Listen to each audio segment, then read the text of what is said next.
शरीरावरती जे काही चिन्ह आहे त्याला आपण विश्वरूप दर्शन असं म्हणतो. गुरुजी ते आपल्याला सर्व चिन्ह सांगत आहे. आपण सर्वांनी इकडे लक्ष द्या. भक्त पुंडलिकाने दिलेली विट आहे.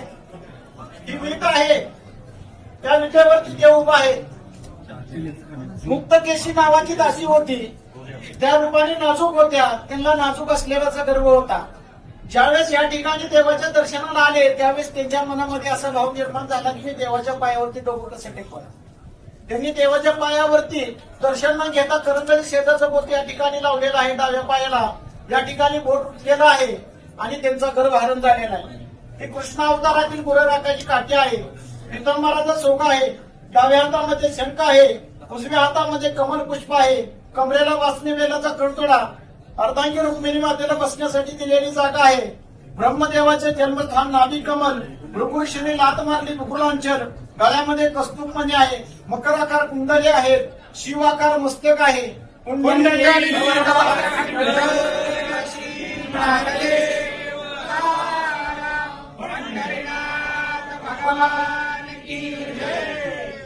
आ आ आई येस ब ब बदक क क कणीदार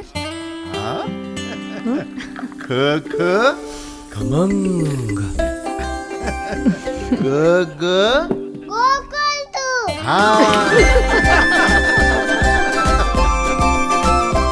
अगदी घरच्यासारखं. कणीदार खमंग म्हणजेच गोकुळ तूप.